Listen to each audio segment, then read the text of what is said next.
Wanazungumza kidogo leo kwa habari ya jina la Yesu. Nataka nizungumze baadhi ya vitu vya muhimu hapo. Jina la Yesu halikuwa kwa ajili ya wahubiri. Tafadhali. Jina la Yesu halikuwa kwa ajili ya huduma tano. Tafadhali. Jina la Yesu halikuwa kwa ajili ya watu wa madhabahuni. Halikuwa ni kwa ajili ya uimbaji. Halikuwa ni kwa ajili ya watu wanaotumia hizi mic. Jina la Yesu lilikuwa ni kwa ajili ya kila muamini. Lilikuwa ni kwa ajili ya kila muamini. Yaani kila muamini alipewa ili jina impe matokeo.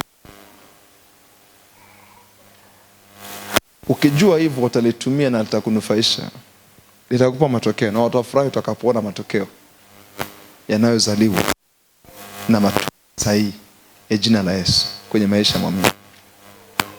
Angalia kinachosema hapo na Biblia yako.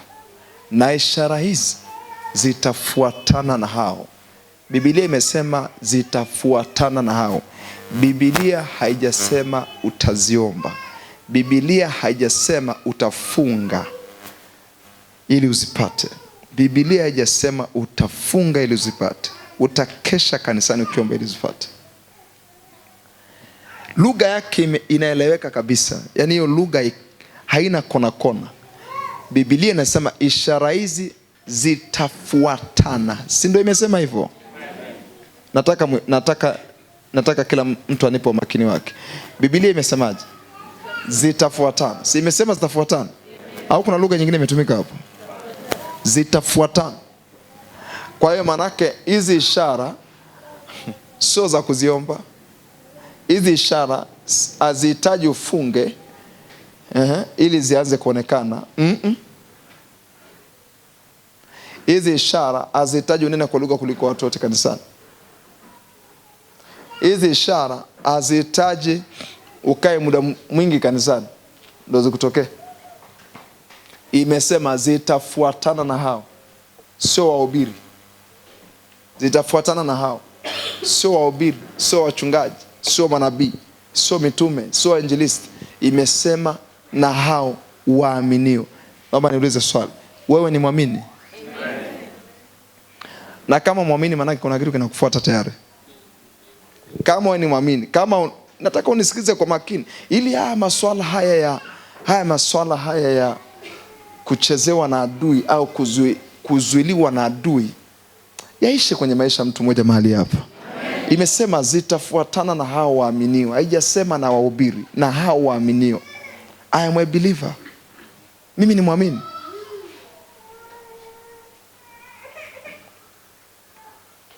Na nisikilize, sisi hatuko kwenye klasi ya waamini ambao wanategemea kuwa. Sisi ni waamini ambao tumeshakuwa. Kwa nini nimesema hivyo? Angalia kitabu cha Wakorintho wa pili sura ya 4 mstari wa 13. Angalia hapo kinachosema. Afu tarudi hapo nikuonyeshe. Kwa kuwa tuna roho ile ile ya imani. Biblia inasema hivi, kama ilivyoandikwa, nalifanyaje? Naliamini, sio nitaamini. Sio nategemea kuamini, naliamini. Sio na mpango wa kuamini, naliamini. Nataka niwalete mahali ambapo utakuwa imara na wokovu wako utakuwa imara. Na huwezi kuwa imara usipoelewa haya mimi nayafundisha. Naliamini. Biblia inasema kwa kuwa tuna roho ile ile ya imani, kama ilivyoandikwa, naliamini. Na kwa sababu hiyo nalinena. Haya, sisi nasi tuamini. Alafu na kwa sababu hiyo twanena.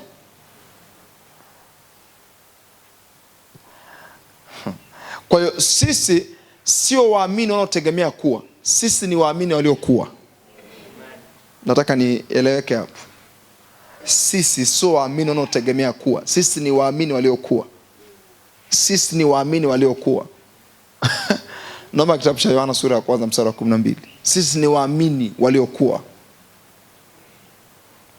Ni waamini waliokuwa. Yohana sura ya 1 mstari wa 12. Ni waamini waliokuwa. Hatutegemei kuwa. Ni waamini waliokuwa. We have become. Inasema hivi, bali wote walio, ni lugha ya wakati uliopita. Walio. mpokea. Biblia inasema hivi, aliwapa. Ni unaona kabisa ni wakati uliopita. Aliwapa wote waliompokea. Alifanyaje?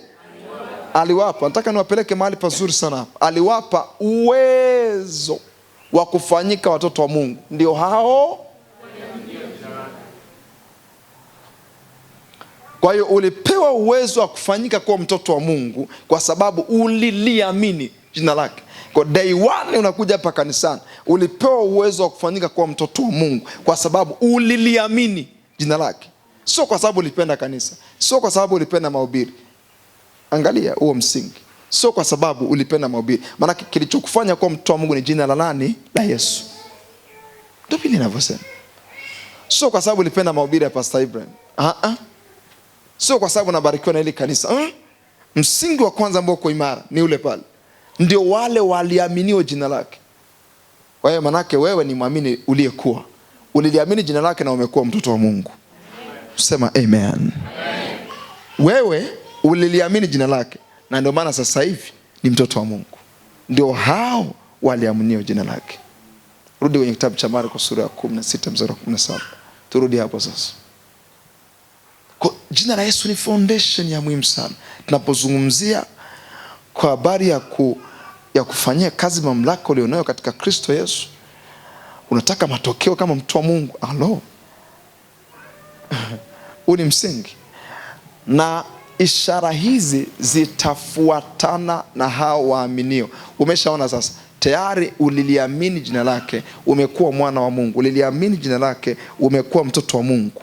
Biblia inasema hivi, ukisha kuwa mtoto wa Mungu, maana yake tayari ulishaamini. Kuwa mtoto wa Mungu ni matokeo ya kuamini. Ulishaamini, ndio maana umekuwa mtoto wa Mungu. Na kwa sababu hiyo kuna kitu kinakufuata nyuma. Haisemi ya kwamba ukisha kuwa mtu wa Mungu utaanza kuhitaji kwamba Mungu nipe hiki. No. Katika hivi ambavyo vinaendelea kusoma baada hapo, ni ishara ambazo zinafuatana na wewe. Huo ni msingi nataka nikuwekee. Kwa mfano, Matendo ya Mitume sura ya 4 mstari wa 12. Najazilizia kitu fulani hapa ukielewa kwa upana. Matendo ya Mitume sura ya 4 mstari wa 12. Angalia hapo. Kama umeokoka unapaswa kujua mstari vizuri ili ujue umetokea wapi. Kwa maana yake ujue na kujua hata wokovu wako umezaliwa na jina la Yesu. Kuamini kwako kumetokea kwenye jina la Yesu. Tusome kwa sauti. Biblia inasemaje mstari wa 12? Hakuna wokovu katika mwingine awaye yote. Maana yake tunapozungumza kwa habari za wokovu, wokovu umetokea kwa jina la Yesu. Wala hakuna wokovu katika mwingine awaye yote. Hakuna. Sema kwa sauti, hakuna. Manake hapa hakuna jina la askofu. Hapa hakuna jina la dini, wala TAG, wala ABC, wala EAGT, wala KKT, wala Roman Catholic na ukongo wake na ukubwa wake. Hakuna. Bila sema hakuna wokovu katika mwingine awaye yote. Kwa maana hapana, nitikie kwa sauti, kwa maana hapana jina jingine chini ya mbingu walilopewa. Nataka tupause kidogo hapo. Hakuna jina jingine chini ya mbingu walilopewa. Unamaanisha kitu gani? Si tu kwamba lilitokoa, si tu kwamba ni mazao ya imani yetu, lakini pia tulipewa. Walilopewa wanadamu, litupasalo sisi kuokolewa kwao. Maana tulipewa jina la Yesu. Tulipewa. Walilopewa. Kwa nini tulipewa? Ni kwa sababu nje ya kwamba lilitokoa, tulipewa. Nataka ujue hivyo vitu viwili. Lilitokoa, alafu tulipewa. Lilitupa wokovu, alafu tukapewa hilo jina. That's why tumekuwa ni chance cha wokovu kwa watu wengine. Na napata point yangu. Tumepewa, yani na sisi tunalo kama urithi. Kwa hiyo hapana jina jingine chini ya mbingu walilopewa wanadamu, litupasalo sisi kuokolewa kwao. Rudi kwenye Marko sura ya 16 mstari wa 17. Huu ni ufunuo mpana sana. You know that, yani nilivyofuatilia hii mistari nikaelewa kwa kina, ndio jina la Yesu likaanza kunipa matokeo bila wasiwasi. Na sina mashaka napolitumia. Na niliondoka kwenye hilo grupu la wanaotumia jina la Yesu kama kibwagizo cha maombi. Unajua kuna watu wanatumia jina la Yesu kama kibwagizo cha maombi.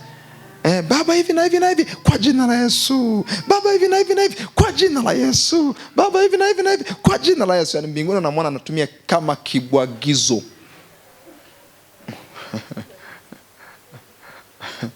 Anachana mistari, anaachilia chorus. Chorus ni kwa jina la Yesu. Taka ulifahamu ili jina kwa upana wake. Listen to this one. Ishara hizi zitafuatana na hao waaminio. Sema kwa sauti, kuna ishara zinafuatana na mimi.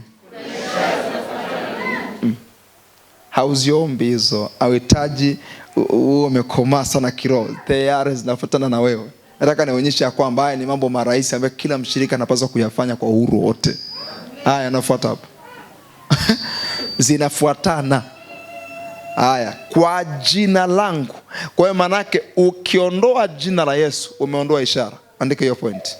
Kila ishara haina kazi na haina nguvu ukiondoa jina la Yesu. Mimi waga napenda niangalie mzizi wa sentensi au uzito wa sentensi uko wapi. Ukijifunza kusoma Biblia kwa namna hiyo utapata vitu vingi sana kwenye Biblia yako. Unavyoona navyosomaga mistari hapa, unajifunza kitu gani? Najali kila neno. Najali nukta, najali mkato, najali semicolon. Kwa sababu hawakuweka vile kwa sababu walikuwa wanapachika tu. No. Walikuwa wanatengeneza maana. Unajua hizo na hizo alama, mkato zina maana, semicolon zina maana. Kwa unaposoma Biblia jali kila kitu. Kwa mfano angalia pia ndani ya mstari fulani kitu gani ambacho kinabeba uzito wa mstari. Kwa mfano uwezi kwanza kuzungumzia hapo ishara kama hujaweza kuzungumzia jina la Yesu, kwa sababu amesema kwa jina langu. Kutokea hapo ndo vinaanza kuonekana vinavyoonekana hivi. Kwa jina langu. Kwa maana yote ambaye atakuwa ni mjinga kwenye hilo jina, yote anayosema pale hatakuwa sehemu yake, japo yalipaswa kufuatana na yeye. Yani imagine Mkristo kwa kanisani unatafuta kunena kwa lugha, alafu nena kwa lugha ndio kuna kufuata nyuma hivi. Yaani unaweza kutoka kabisa hivi, bwana mimi sitaki kwa lugha, kuna kufuata nyuma kila siku hivi. Ila hujai kunena kwa lugha. Umefikiria? Anasema hivi, kwa jina langu watatoa pepo. Kwa maana uzito wa mstari ni kwa jina langu. Am I communicating? Kwa lazima tuwekeze kujua hili jina, sababu lenyewe ndo msingi wa hizo ishara. Kwa jina langu, moja, jambo la kwanza angalia hizo ishara ambazo zinafuatana na wewe. Watatoa pepo. Kwa kisha ona pepo anatoka kanisani, kwenye miili ya watu, kwenye maisha ya watu. Unajua tunaposema kutoa pepo, ninyi mliokuwa ni kama kitu fulani, nikamchomoa yule pepo nikamtoa. Ni kama vile tunadharau watu. Hapana, tudharau watu. Tunadharau pepo. Nikamchomoa nikamtoa kwenye mwili wa mtu. Ukimsikia mtu anaongea vile ni kama kuna watu wana neema tofauti sana. No, sio kama wana neema tofauti sana. Wameelewa kitu. Ukiniangalia mbele na viombea watu nafikiri ya kwamba ni jambo special, yani ni special. Yani mchungaji wetu anaombea watu wanafunguliwa na kuambia no way. Biblia imesema hivi, kila aliyeamini. Hiyo ni ishara inayomfuata nyuma kila siku. Kwa maana yake wewe ndio unayeamua niombe mtu au nisiombe mtu, nitoe pepo au nisitoe pepo. Lakini kama ulikwisha kuamini, hiyo ishara na wewe. Kila mtu aliyoko mahali hapo anaweza kuweka mkono kwenye kichwa cha mtu, na kama pana nguvu ya giza ikatoka. Imesema Biblia. Ni ishara inayofuatana na wewe. Kwa kutoa pepo sio jambo special. So jambo special. Kuna mhubiri mmoja alisema hivi, nyi wachungaji msilete mchezo. Kuna pepo sio kugusa, watavuruga maisha yako. Nikasema is true. Wanaweza kuvuruga maisha ya mtu mjinga, lakini ni ngumu sana pepo kuvuruga maisha ya mtu mwenye hekima. Kijana mmoja alinipigia simu akaniambia imefika level ambayo yale maroho yaliyokuwa yanamfuata yanamtokea waziwazi, na ni mhubiri wa injili. Yani akitoka mahali anawasha moto, anahubiri injili, anawasha moto, watu wanafunguliwa. Alafu akirudi ndani anasema kuna viumbe vya kipepo vinamtokea kabisa wazi. Ukiona hivyo jua ni dharau za level ya tofauti sana. Yani kuna pepo ametoka kwa level ulimwengu wa roho anakuja mwilini. Ni dharau za level ya juu sana. Kwa nini? Kumbe kuna doctrine amewekewa, kuna fundisho liko ndani yake, limewekwa na wahubiri wengine, laitwa roho za malipizi. Yaani alishaambiwa kwamba ukitoka kwenye mkutano wa injili, juzi hapa ni miezi miwili nilikuwa naongea naye, nafikiri mwezi wa pili, aliambiwa kwamba ukishatoka kuhubiri ukatoa pepo, ukifika nyumbani lazima ujimwagie damu ya Yesu kwa ajili ya kinyume na roho za malipizi. Kwa hiyo baba, najifunika kwa damu yako kinyume na roho za malipizi. Nikamfikirisha jambo moja dogo sana la kawaida kabisa. Nikamfikirisha, nikamwambia hivi, mtu ulimtoa na mchapa fimbo na analia, alafu ule mchapa aliyekuwa analia hivi anarudi nyumbani kwako tena, anaingia kabisa chumbani. Ule mchapa aliyekuwa analia, sirudi, hapa moto, anarudi tena chumbani kwako usiku. Nikamwambia, umejaribu kufikiria? Akasema sijawahi kufikiria. Ndio fikirie sasa leo. Yaani pepo ile mtu analia akurudie tena. Anacheka. Inawezekanaje? Doctrine mbovu. Nikamwambia hilo pepo lao kutokea, kuna wakati na sisi tunatamani linitokee, angalau nilione likoje, ila haliwezi. Yaani ukishafika mahali fulani kama una mamlaka, wanaondoka narudi baadaye.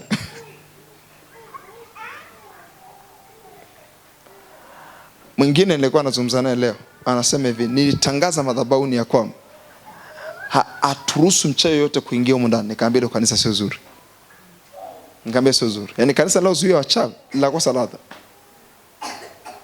Kanisa lazima liwe na watu wa kila namna. Waingie makahaba, lazima waingie wachawi, waganga wa kienyeji.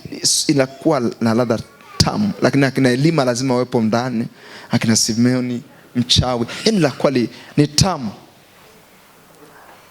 Umesikia wachungaji wanasemaga dhana ya agent? Umekusikia kitu kama hicho?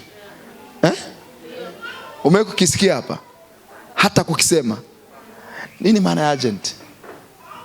Wanakuambia ni mtu ambaye ametuma kipepo. Alright, ametuma kipepo. Wewe umetumwa na nani? Yeye ametumwa na pepo. Wewe umetumwa na nani? Na Mungu, si sawa? Msaidie mwenzako. Msaidie mwenzako, katumwa na mapepo. Msaidie mwenzako. Na wengine waokoeni kwa kuenya kwa kutoka kwa moto. Hiyo dhana nilishaiondoa mapema. Nilijua mchungaji ukishaingiza hiyo dhana umekwenda. Siku moja utajishangaa mwili wako ni kama vile unaumauma hivi. Afu akaja binti moja ofisini, Pastor, Bwana Yesu asifiwe. Unaona kuna roho inakwambiaje? Ndio mwenyewe huyo. Ndio anayekufanya unaumwa hivyo. Ndio huyo.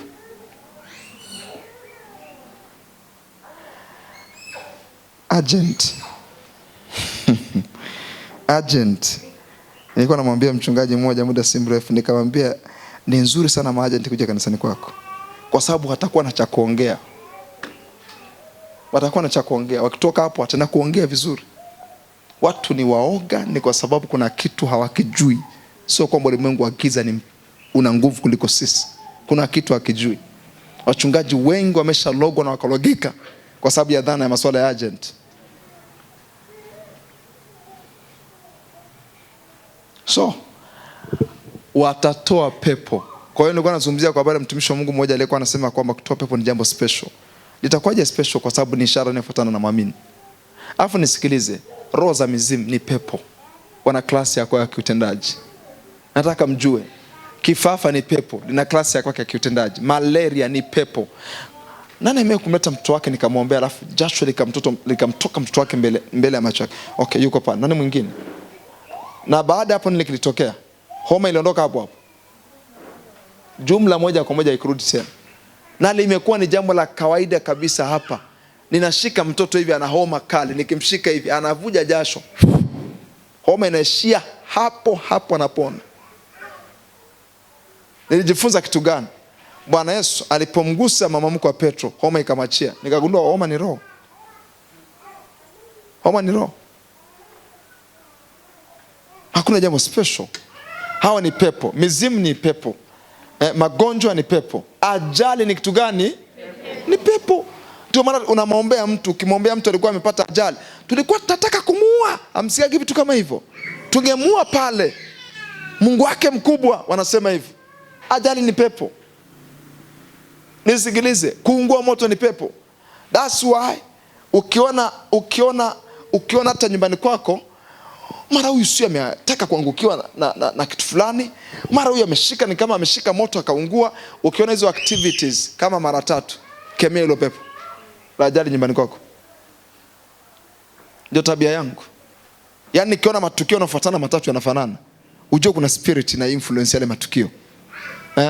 Okay, wakati mwingine unajiona wewe, mara umekosokozwa na kitu, umetoka mpiga tu kidogo, mara umeteleza unataka kuanguka, mara bafuni huyo wewe. Geuka nyuma na kwambia, wewe unanifuata, shika adabu yako, ondoka haraka.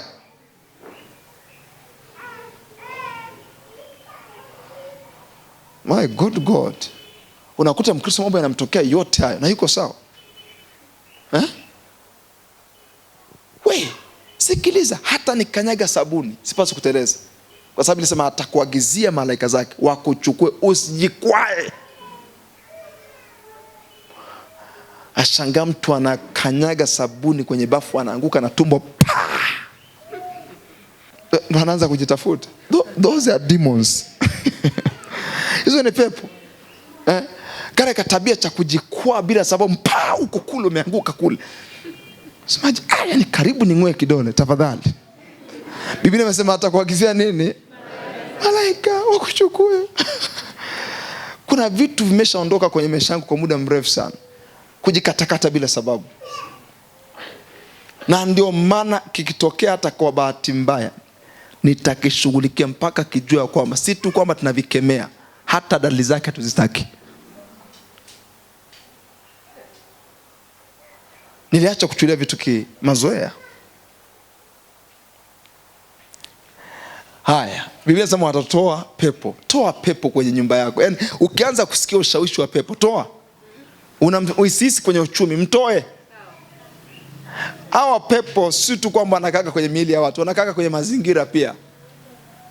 Najisikia hapa kwenye frame yangu pazito, toa pepo kwenye frame. Ifungue frame, inakusubiri. Paka viumbe vya asili vinasubiri kwa hamu kudhihirishwa kwa wana wa Mungu. Unapigiwa simu nyumbani kwenu, unasikia taarifa hivi na hivi, hivi na hivi na hivi. Weka simu, mwambie tulia kidogo niombe na wewe. Kwa mamlaka jina la Yesu, wewe roho ya giza ile kunyuma hivi vitu, tena nje. Juzi hapa nilikuwa na deal na mshirika mmoja. Huyu mshirika amenitumia message, akaniambia mchungaji, nataka nenda kumwona mama. Kwanza akanitumia message usiku, akaniambia mamangu anaumwa sana. Ilikuwa ni saa 9 usiku. Sasa nikaiona lakini siku respond, sikuitikia chochote, nikaiacha mpaka ikapita masaa 12 mbele, nikamtumia message, mamako anaendeleaje? Baadaye nikaona message, akatafuta mchungaji mwingine akamwombea. Kwa alivyomwombea, basi amemwombea mchungaji, lakini nataka niende. Nikamtumia message nikamwambia hivi, usiende, hakikisha unaniona, unione kwanza ofisini. Akaniambia mimi ndo mtoto mkubwa, ndo mtoto wa kwanza, napaswa kwenda mimi ndo. Nikaambia hivi, hivyo vitu haviko kwenye mtoto wa kwanza. Wewe nione nachokisema mimi na akijua. Sasa yani mpaka nienda kumuonyesha mke wangu message, nikaambia hivi, nimekutana na mshirika wa tofauti sana. Namtumia message lakini anajibu vitu vingine. Yaani namwambia njoo, ananiambia mimi mtoto wa kwanza. Swala la mimi kukuita na mtoto wa kwanza vinaenda na wapi? Havina mahusiano. Kwa familia yenu utakuonaje? Alivyokuja sasa, nikamwambia hivi, nisikilize. Mungu ananiambia hivi, roho iliyomuua baba yako inataka kumuua mama yako, ila wanakimbia kwa kichwa. Akaniambia hao. Nikamwambia naelezee, babako alikufaje? Anasema baba aligonga kitu. Alafu alipogonga akaanza kuumwa kidole. Ndani ya wiki 3 mbele wakamwambia tetanus imepana mwili mzima na akafa. Wiki 3 mbele amegonga kitu wala hajachoma na chuma. Alafu akaenda kumwambia tetanus imepana mwili mzima. What kind of that report? Baba akawa amekufa. Na mama sasa anaumwa vitu ambavyo havieleweki. Nikamwambia nielezee vizuri, kuna kitu nakijua. Akasema juzi Jumatatu tazungumzia, ilikuwa ni Idi wiki iliyopita. Nimeenda nyumbani, na baada ya kwenda nyumbani tumekaa na mama.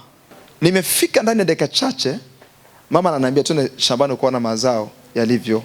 Yaani sababu ya mama kuanza kuumwa, sababu ya mama kuanza, alikuwa haumwi, sababu ya mama kuanza kuumwa ndio hii sasa, anaijua. Akasema tukio tumekaa sasa tunashauriana niende, nikamwambia mimi nimechoka, ananiambia twende bwana. Wakaja njiwa wawili kututembelea. Yaani njiwa tunawaangalia kabisa, wakaja wakatua batini wawili. Alafu walivyokanyaga tu hivi, kuku wote, unafahamu kuku wakiwa katika hali ya hofu. Kuku kuna mlio fulani ambao waga wanalia wakimwona nyoka, si ni sawa? Kuna wakati anakuwa na hofu. Wakaona kuku wamekuwa na hofu, kuangalia hivi kuku wakaanza kuwaogopa wale njiwa. Unajua hawa wanyama wanaokaa nyumbani ni wepesi sana kugundua mazingira ya kiroho kuliko mwanadamu. Haya, anasema hivi, wale njiwa wakawa ni kama tishio kwa wale kuku. Akasema tukaanza kuwakemea, kemea kwa jina la Yesu, kwa jina la Yesu, kwa jina la Yesu. Wakiwa wanakemea, mmoja akakosa nguvu hivi ndio wakaruka. Sasa hao sio njiwa tena. Hapa akiwa ananielezea vile, nikaambia hivi, hizo ndo roho. Akasema lakini ni mawazo ya kibinadamu. Nikatamani kumchapa kofi yule mshirika. Sasa ni watu tofauti sana. Hapo mlangoni hapo. Nafungua mlango hivi, nikamwangalia nyuma, nikasema my good God. Mimi mshirika wa kipekee sana huyu. Alisema mawazo ya kibinadamu. Nikamwambia hivi, kama mawazo ya kibinadamu, mbona ulikuwa unakemea? Ulikuwa unakemea mawazo ya kibinadamu? Anaanza kunicheka. Anambia twende hapa nikakuombea kwanza maana. Utakuta mwingine amelogo tayari. Hivi vitu vinaanzaga na kulogo wewe. Njoo muombe hapa, vitu vya ajabu. Yeye ndo aanze kufunguliwa sasa. Baada ya kufunguliwa yeye, nikampigia mamake simu.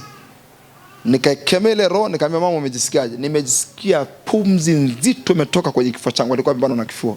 Niko sawa. Na mbona kuna kimya nyumbani kufanya? Kuna mazingira yapo, kisha sense unajua kuna pepo wanafanya kazi hapo. Toa pepo. Imesema kwa jina langu watatoa pepo. Okay fine. Tuendelee. Watasema kwa kitu gani? Kwa sauti kubwa. Watasema kwa lugha mpya. Lugha mpya iko hivi. Lugha mpya ya kwanza ni kunena kwa lugha. Alafu lugha mpya ya pili ni maneno. Wataongea maneno kwa namna mpya. Hawatasema mnaumwa. Hawatasema nimezidiwa. Hawatasema nataka kufa. No. Biblia inasema watasema kwa lugha mpya. Mama yenu ni shahidi hapa, kama kuna wakati mimi kuzungumza lugha fulani ya ajabu chumbani.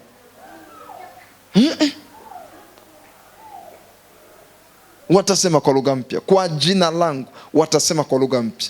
Hili jina linakupa uhakika fulani hivi ndani ya moyo wako. That's why unaweza kuongea lugha mpya.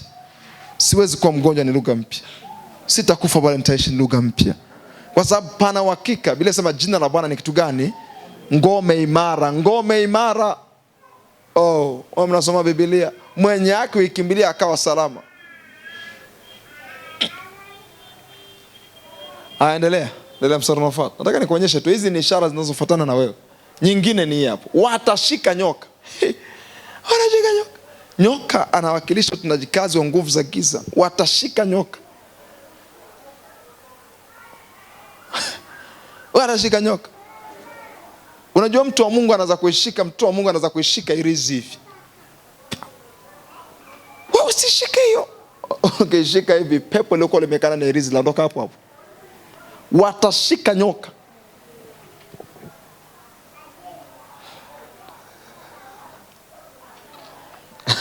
Alafu Biblia inasema hivi, hata wakinywa. Hizo jaribu kufikiria, hizo ni ishara ambazo zinazaliwa na jina la Yesu. Yaani mtu akiwa na uhusiano mzuri na jina la Yesu na akilielewa vizuri lafanyaje kazi. Haya ndo mambo yenyewe hayo. Wanashika nyoka. Alafu Biblia inasema hivi, hata kama wakinywa kitu cha kufisha, kwa namna ambavyo yani hata ile mtu kupewa chakula au kupewa kinywaji na Roho Mtakatifu akatulia. Unajua kuna wakati mwingine Roho Mtakatifu anaweza kumwambia mtu don't do that. Ila kuna wakati mwingine anatulia. Anatulia afu nakunywa. Afu kinywa wenzako waliokupa wanaanza kuangalia. Dakika ya kwanza, ya pili, ya tatu, hauongei chochote. hauendi chooni, ndo kwanza story zimenoga, ndo unaongea kuliko wote. Tunazungumzeni sana kwanza. La pili, wataambiana au mlikosea bilauri, na kama tungekosea mwingine singekufa. Mbona haifanyi kazi? Hata kama wakinywa kitu cha kufisha, kwa mfano sasa hivi hapa unywe maji au kitu fulani, baadaye kaambia hivi palikuwa na sumu humu ndani, angua kicheko. Yani wakisha kuambia hivyo tu, angua kicheko.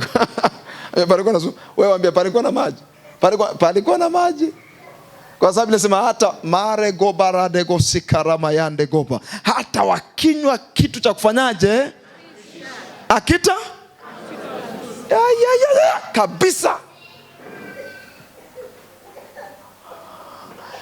Sema hivi, siwezi kufa kwa vitu vya kufisha. Siwezi kufa kwa sumu. Sema kwa sauti. Umeona sasa, sila sumu tayari imeshawekewa mpaka. Biblia inasema hivi, hata wakinywa kitu cha kufisha hakitawadhuru. Alafu kubwa, wataweka mikono yao juu ya wagonjwa, alafu imesema watapona. Kuna tofauti kati ya kupona na kupata afya. Haijasema watapona, imesema watapata afya. Kupata afya maana yake ukisha waombea watapata afya ambayo haiugui tena, watapata. Umewahi kufikiria kwamba ndani yako una hospitali ya rufaa? Watapata, ijasema watapona. Kupona maana yake anaanza kuumwa tena. Watapata. Kupata maana yake ukisha muombea mtu anaacha kuugua. Nani amekujaga hapa kanisani alikuwa na hiyo tabia kuugua kila mara, na baada ya kuombewa imeondokaga jumla? Nani? Kama unakumbuka. Kuna moja, kuna mbili, mwingine, kuna tatu. Tena wako wengi tu. Hiyo ndio inaitwa kupata afya. Yaani baada ya kuweka mkono, si tu kwamba ulipona, ulipata afya. Kupata afya maana yake haurudi na ile hali tena. Sema amen kwa jasiri. Jaribu kufikiria, hizo ndio ishara ambazo zinafuatana na wewe. Kaka. Sema kwa sauti, mimi sio mtu wa kawaida. Sema kwa ujasiri tena. Sema tena kwa ujasiri. Imagine hizi ishara zinafuatana na wewe. Hizi ishara zinafuatana na wewe. Utakuwaje mtu wa kawaida? Ishara hizi zinafuatana na wewe. Ziko nyuma yako hizi. Uhitaji kuziomba, uhitaji kumlilia Mungu. Zinafuatana na wewe. Alafu mamako mzazi anakuambia, mwanangu siyalala usiku. Nini? Pressure inanisumbua. Unamwambia mama, weka mkono kwenye kifua chako. Jaribu kufikiria vitu vyote vinafuatana na wewe. Nawezaje kuwa mtu wa kawaida? Muamini sio mtu wa kawaida. Mtu aliyeamini sio mtu wa kawaida. Lakini point ya msingi nazungumzia kwa jina langu. Kwa jina langu. Sasa tuenda kwenye kini cha somo. Tafundisha kama kwa dakika 15 mbele, alafu tutakuwa tumemaliza. Tuenda kwenye kini cha somo. Tunaposema kwa jina langu, nataka uelewe kitu gani? Kwa jina langu. Nataka uelewe kitu gani? Nataka uelewe nini kwa habari ya jina la Yesu? Na kwa nini Wakristo wengi hawapati matokeo haya? Na kwa nini Wakristo wengi hizi ishara haziwatokei? Hizi ishara hazidhiriki kwao. Kwa nini? Why? Ni kwa sababu watu wengi hawajui kwa habari ya jina la Yesu. Na ndio maana hawapati matokeo.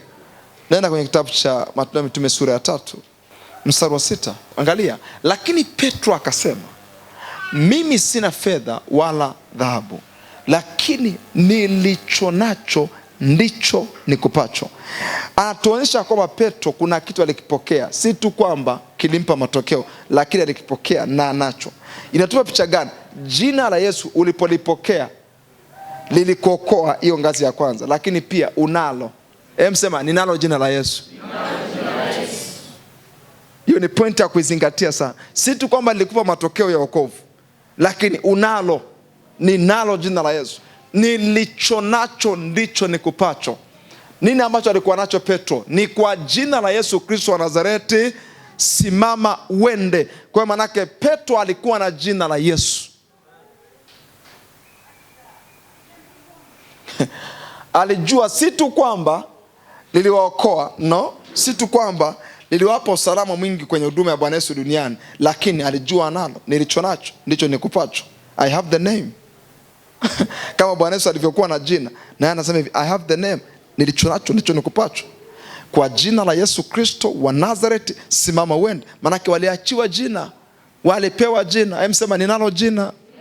Sema kwa ujasiri, ninalo jina. Manake unaweza kuambia uchumi wako, nilicho nacho ndicho nikupacho. Mazingira yote ya kimaisha unaweza kuiambia nilicho nacho ndicho nikupacho. Unaweza kutoa jina la Yesu na ukapata matokeo. Wakristo wengi waliozaliwa mara ya pili, sijajua shida inatokea wapi, ni wagumu sana kulitumia jina la Yesu. Na wengine kwa sababu hawalielewi na hawajui namna ya kulitumia. Nilicho nacho ndicho nikupacho. Nenda kwenye mistari ile ya mbele wakati anawaambia hivi, mbona mnatushangaa sana kana kwamba kwa utawa wetu tumemfanya mtu huyu kusimama. Nenda mistari ya mbele tupate huo mstari. Nikuonyeshe kitu. Angalia mstari wa 12. Tusome kwa sauti mstari wa 12. Biblia inasemaje kwa sauti kubwa? Petro alipoona hayo akawajibu wale watu, enyi Waisraeli, mbona mnastaajabia haya? Au mbona mnatukazia macho sisi, kana kwamba tumemfanya huyu aende kwa nguvu zetu sisi na kwa utawa wetu sisi? Mstari unaofuata, mstari 13, Mungu wa Ibrahimu na wa Isaka na wa Yakobo, Mungu wa baba zetu, amemtukuza mtumishi wake nani? Yesu, ambaye ninyi mlimsaliti na kumkana mbele ya Pilato. Endelea.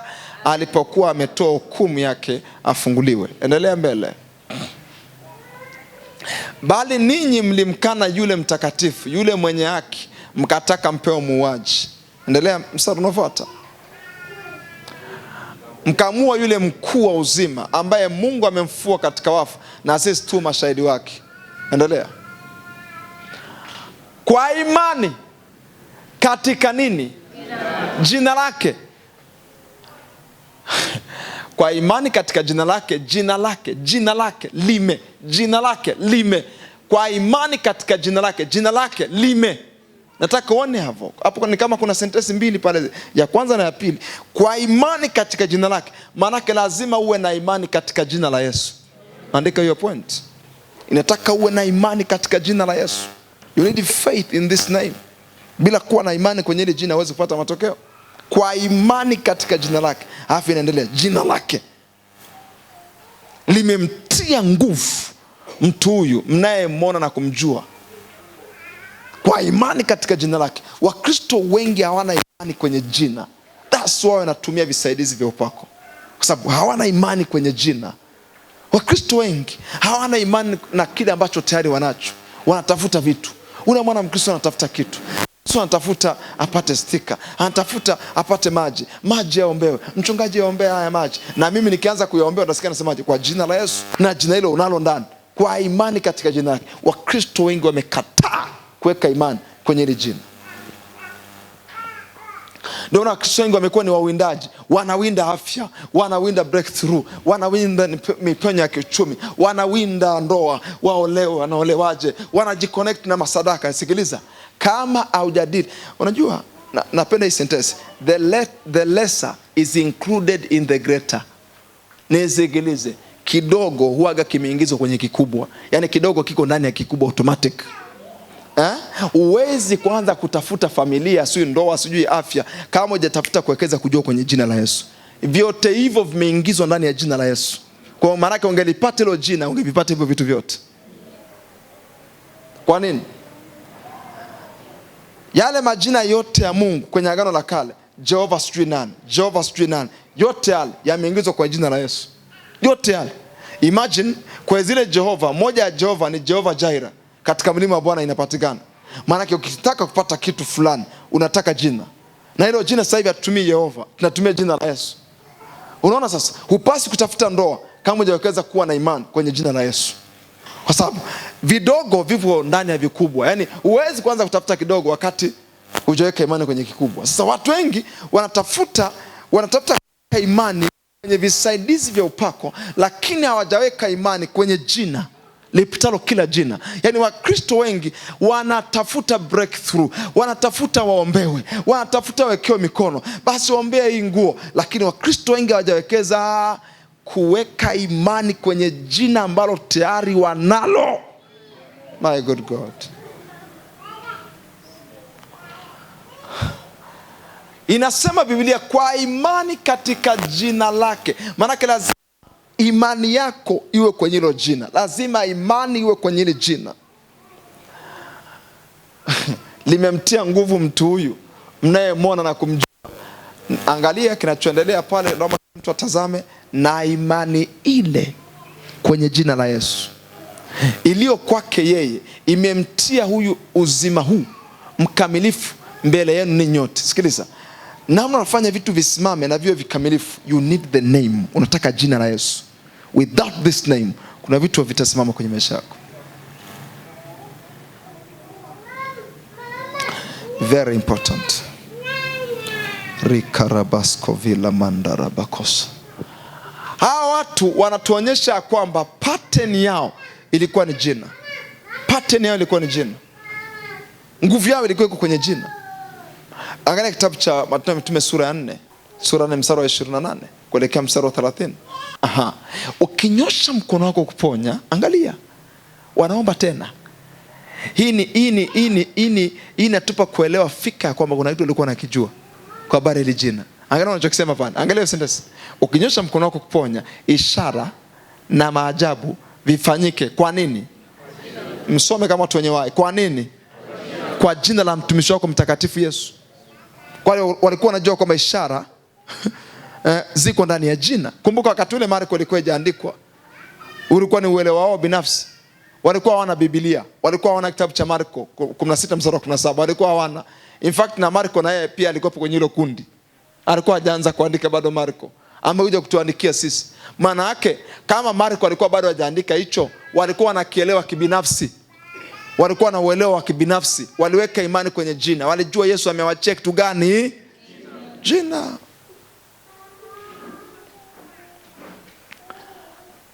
Usipokaza kujua hiki kitu, maana yake unakuwa jitendei haki. Sasa naomba mnisikize kwa makini hapa. Wakristo shida inaanzaga wapi? Kwa nini waga wapati matokeo? Yaani mtu anaanza kuanzia saa 4 mpaka saa 12.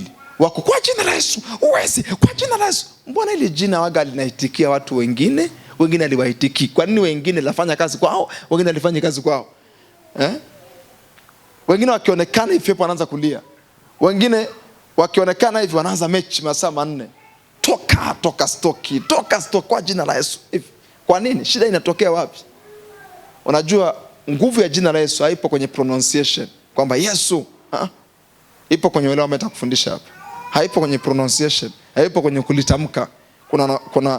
Kuna wachezaji wa mpira wa mguu wanaitwa Yesu. Jesus. Wapo.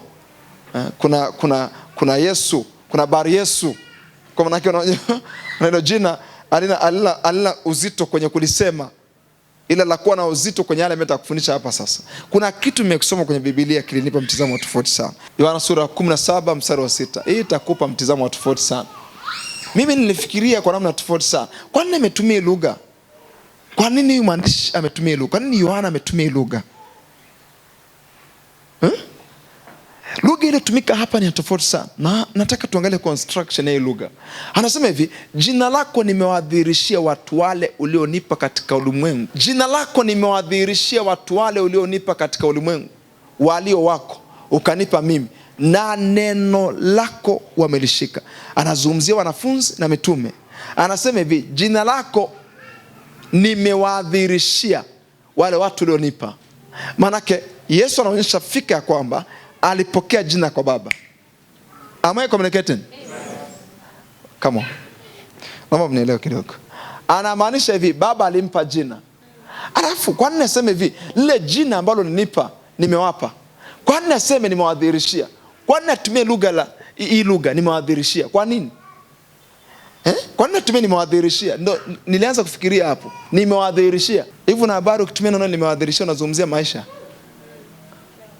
Hauzungumzi kutamka. Nimewadhihirishia. Nimeliweka wazi. Au kwa lugha nyingine nzuri nimewafunulia. Naomba mnielewe kidogo. Naomba nimuelewe kidogo. Nimewadhihirishia jina lako, nimewadhihirishia watu wale ulionipa katika ulimwengu.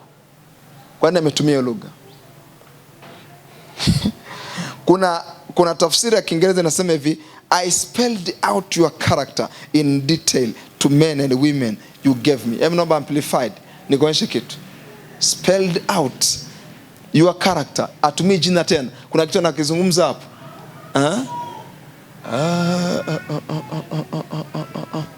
Amplified classic inasemaje? I have manifested your name. Kuna tafsiri kama message translation. Angalia message. Okay. Inasema I spelled out your character. Mbona atumii jina?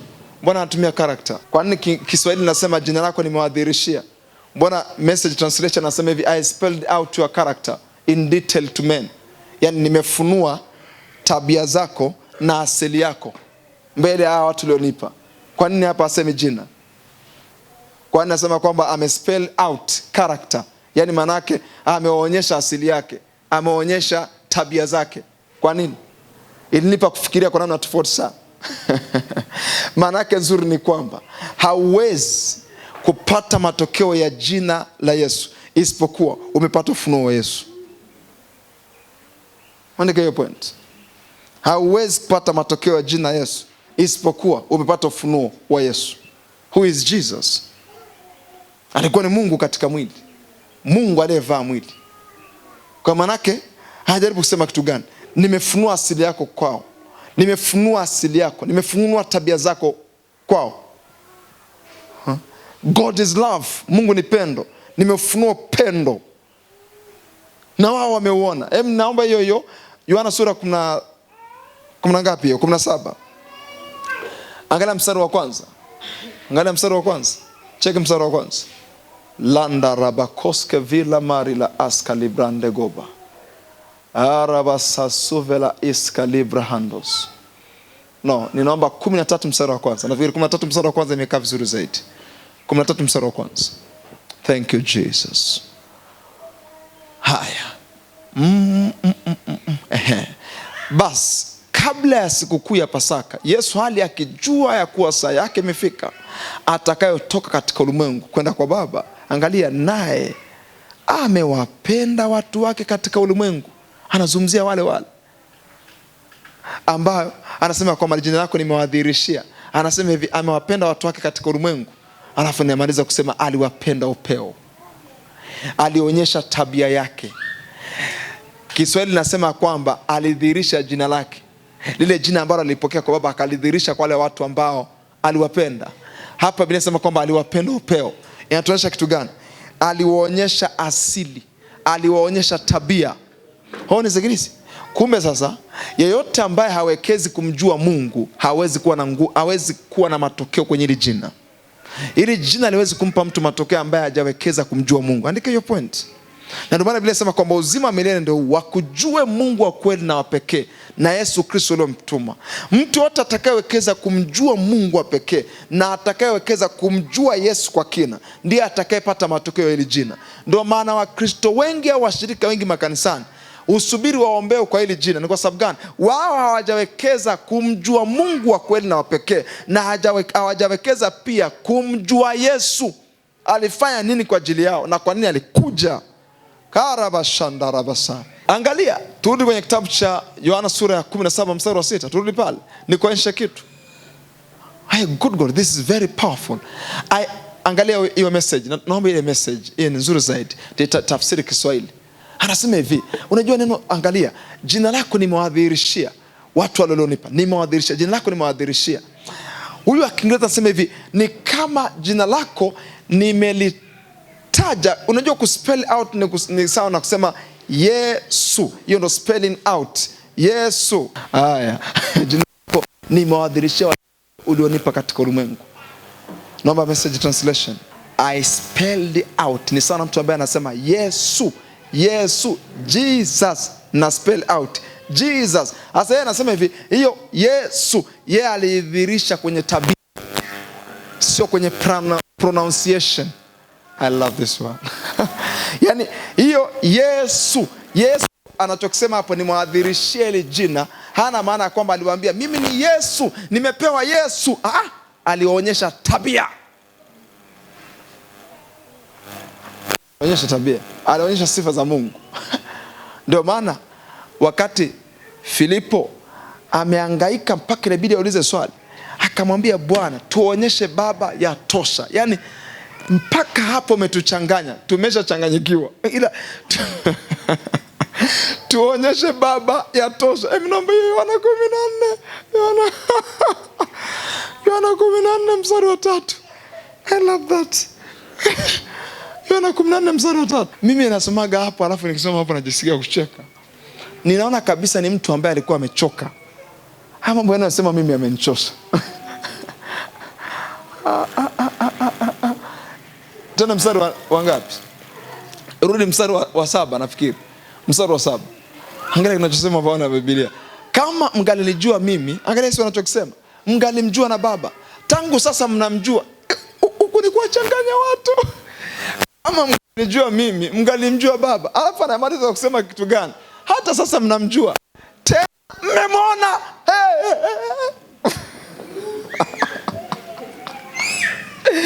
Mnamjua alafu mmemwona. Alafu nasemaje? Jina lako lionipa nimewadhihirishia. Mnamjua Baba na mmemwona. Endelea kinachofuata. Angalia, Filipo akamwambia Bwana, yani mpaka hapo umetuchanganya. Na unaendelea kutuchanganya sana. Sasa Filipo akasema utuonyeshe tu Baba. Yatutosha. Naomba tumalize huu mjadala kwa kutuonyesha Baba. Imetosha. Angalia kinachofuata, mstari unaofuata. Mstari wa 9. Yesu akamwambia mimi nimekuwepo pamoja nami siku zote. Wewe usinijue Filipo. Hawa sababu aliyeniona mimi, amemwona Baba. Alafu basi wewe wasemaje utuonyeshe Baba?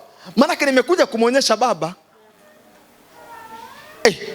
Kama jina lako nimewadhihirishia, maana nimewaonyesha wewe.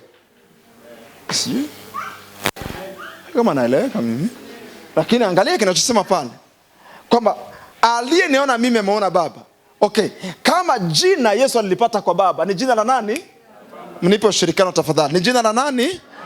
Kama jina lilipewa kwa Baba, maana ni jina la Baba. Na kama ni jina la Baba, maana ni Baba mwenyewe. Kwa jina la Yesu, kabla alijawa jina la Yesu, lilikuwa ni jina la Baba. Na kabla alijawa jina, ni Baba mwenyewe. Kwa sababu nikisema Ibrahim, kwa mfano hapa nikitaja, let's say mlikuwa pande huu na mimi ni pande huu, nikasema Ibrahim, hata kama sijamalizia ni Ibrahim nani, utashtuka. Kwa sababu ni wewe. Ni wewe. Nasema Ibrahim Musa, utageuka haraka. Kwa sababu ni wewe. Maana jina ni mtu mwenyewe. Kwa hiyo kabla hujapata matokeo ya jina lazima umpate mwenyewe. Naomba Yohana sura ya 17 mstari, hapo tutarudi hapa. Yohana sura ya 17 mstari wa 6. My good God. Biblia inakuwa nzuri sana ukisoma kwa namna hii. Yaani huwezi kuchoka. Jina lako nimewadhihirishia watu wale ulionipa katika ulimwengu. Tafsiri nzuri kuliko zote na rahisi kuliko zote, nimekudhihirisha wewe mbele yao. Kwa sababu Yesu anasema hivi, aliyeniona mimi amemwona Baba. Kwa hiyo maana kama ili ni jina la Baba, kifupi chake ni kwamba nilikudhihirisha wewe mbele yao.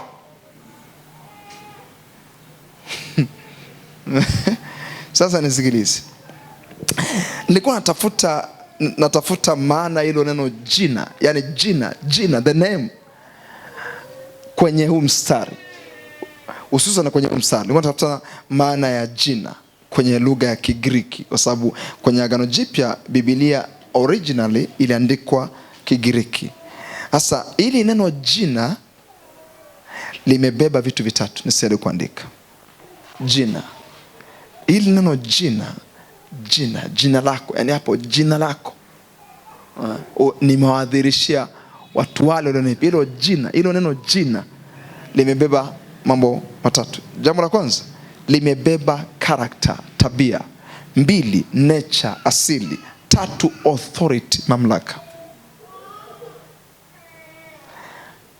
Hili neno jina kwa tafsiri ya Kigiriki limebeba mambo matatu: character, tabia, alafu nature, asili, alafu authority, mamlaka.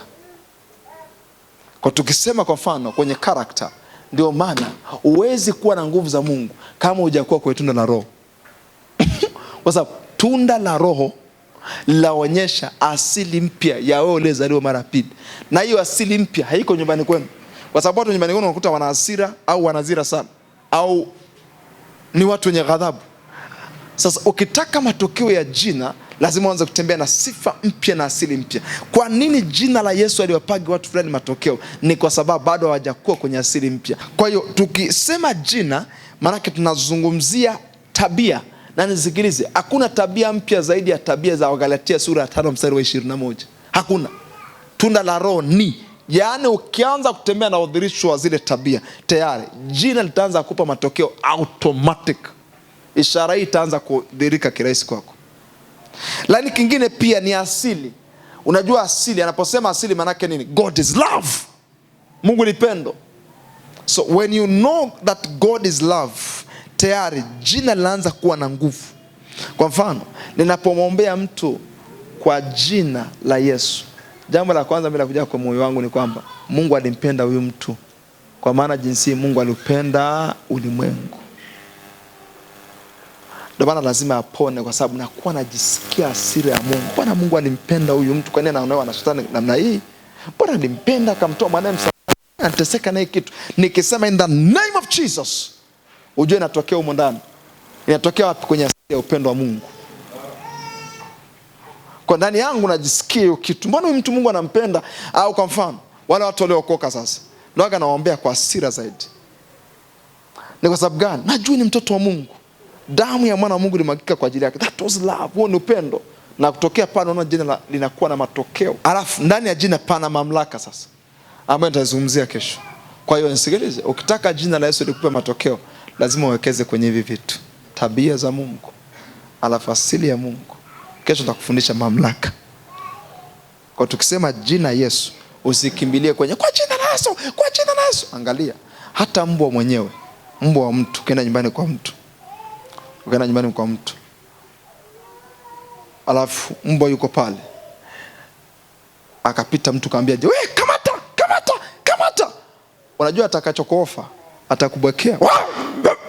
Atakwambia, "Na wewe naona zakwa ni mtu ambaye ni threat kwangu." Mbwa wa mtu kimwambia kamata, anakushangaa kwa sababu huna mahusiano naye. Lakini ngoja aje mmiliki wa yule mbwa, na mwambie mbwa kamata. Ndio utaona moto wake sasa. Mbwa mwenyewe anakushangaa kwa sababu huna mahusiano naye.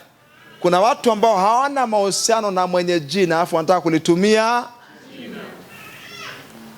Ndio wale ambao unaombea pepo, huyu ameshikilia kidole, huyu ameshikilia nywele, huyu ameshikilia sikio. Tunafunga mapepo kwenye masikio, tunatoa. Kuna mahali niliwahi kwenda, ilibidi mkali. Yaani nilipotaka kumwombea mtu, yani mtu akishaanguka hivi, kila mtu kwenye hilo kanisa anashtuka kwanza, anaanza toka toka toka. Nikamwambia, "Jamani tafadhali." Mimi ndio nilimfanya akafikia hapa. "Naomba tafadhali kila mtu ondoka hapa. Ondoka hapa." Nilikasirika, "Ondoka hapa." Nikawaondoa. Utakuta huyu ameshikilia vidole, huyu ameshikilia pua, huyu ameshikilia masikio, huyu anakomboa nywele, huyu anakomboa kucha, huyu anakomboa vidole. Huyo pepo hawatoki na atoki. Alafu huyo ndugu, Jumatatu mpaka siku ya Jumapili hajapata muda wa kuomba, hajapata muda wa kusoma neno, hana mahusiano na neno, hana mahusiano na mwenye jina, alafu anataka kulitumia jina. Unashangaa na jina lenyewe linamshangaa. Kwa jina la Yesu, mpaka na jina lenyewe linamshangaa. Wewe umetokea wapi? Ndio wana wasikia wao wamejaa makanisani. Mpaka na jina linamshangaa. Yaani maana yake kupatwa kwa jina. Huko ndo naitwa kupatwa kwa jina. Ukuta mtu asiye na mahusiano na Mungu vizuri anatumia jina la Yesu, hapo ndo kupatwa kwa jina sasa. Umejifunza kitu cha tofauti sana leo, ya kwamba Yesu aliwadhirishia lile jina, si tu kwamba aliwapa. Kama aliwadhirishia, manake aliwaonyesha tabia za Mungu, aliwaonyesha asili ya Mungu, si ni sawa jamani? Alafu alikuja kuonyesha mamlaka ya kiungu alipokuwa akiponya na kutoa pepo. Ukitaka jina la Yesu liwe na matokeo kwako, lazima uwekeze kwenye vitu. Tutaishia hapo leo, na naamini ya kwamba umepata msingi mzuri. Glory be to God.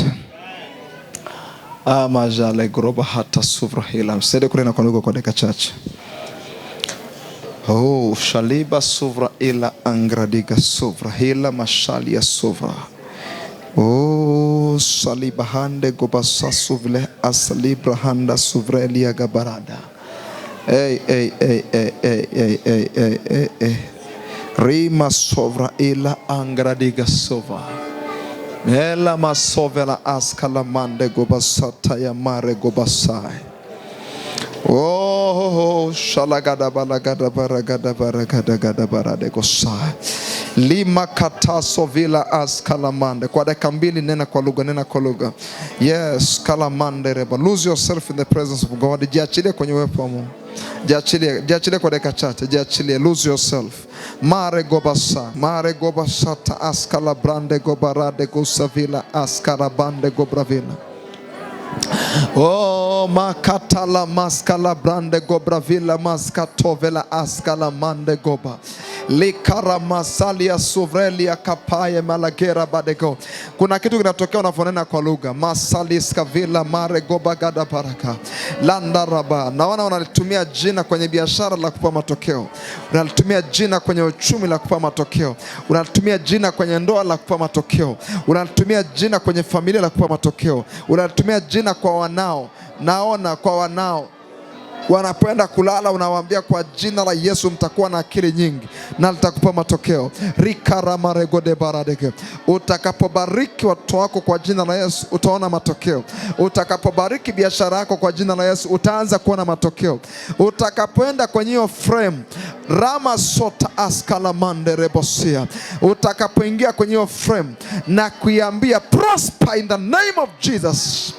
Utakapoiambia hiyo frame fanikiwa kwa jina la Yesu, itakupa mafanikio. Utakapoingia kwenye biashara, utakapoingia tu kwenye compound, kwenye ile eneo la biashara yako, na ukasema kwa jina la Yesu leo ninafanikiwa, kwa jina la Yesu leo napata faida kubwa, utaona matokeo.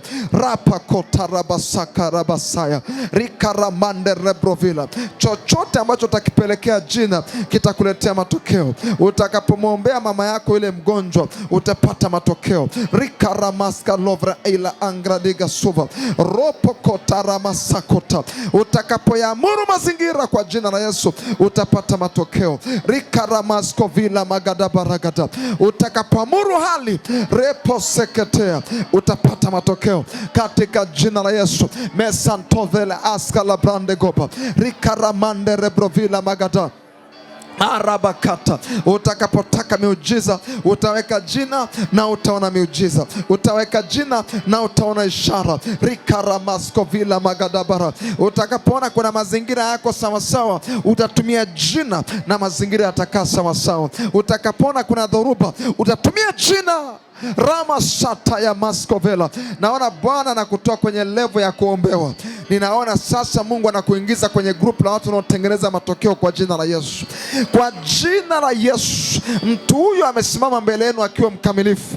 Kwa jina la Yesu, biashara yako itasimama mbele yako ikiwa imekamilika. Kwa jina la Yesu, malengo yako yatasimama mbele yako yakiwa imekamilika. Kwa jina la Yesu, mipango yako itasimama mbele yako ikiwa imekamilika. Kwa jina la Yesu, Rama sakata payaga la baragata rikaramande rebrovila magota. Ndipo Yesu alivyosema, utauambia mlima huu ng'oka, nenda kule, na utakutii. Utatoka hapo, utaenda kule. Karobosika rikaramanda. Nena kwa lugha kwa dakika moja iliyobaki. Shekete pakata paraga. Ninalo jina. Oh, nilichonacho nicho nikupacho. Ninacho ndani. I have something. Karabalagada. Yamkini hauna fedha lakini una kitu ndani. Yamkini hauna connection lakini una kitu ndani. Nichonacho makatalaba. Nina kitu ndani. I have something to offer for my business. I have something to offer for my family. I have something to offer for my ministry. I have something to offer. Msema na kitu cha kutoa. Biashara yangu inakisubiri kwa kitu. Huduma yangu inakisubiri kwa kitu. Familia yangu inakisubiri kwa kitu. Rapa kotarabasaya. John ndo kwenye group la watu waliosikia kikawaida. Muonyeshe Mungu ya kwamba baada ya hapa biashara yako itapata kitu kila asubuhi. familia yako itapata kitu kila asubuhi. Utakapoenda kulala, ndoa yako itakuwa na kitu kila siku, iwe ni usiku au alfajiri. Kazi yako inapata kitu. Nilicho nacho ndicho nikupacho. Petro anatuonyesha kwamba anacho karabashakata rekerebagadaba rikaramanda. Takuonyesha kesho ya kwamba hili jina linaweza kusababisha vitu vikakufuata. Rebo sakataya eskelemande gobarada. I have the name. Nina jina lipitalo kila jina. Mako palagadabayande rikoske vila mahande gobarada.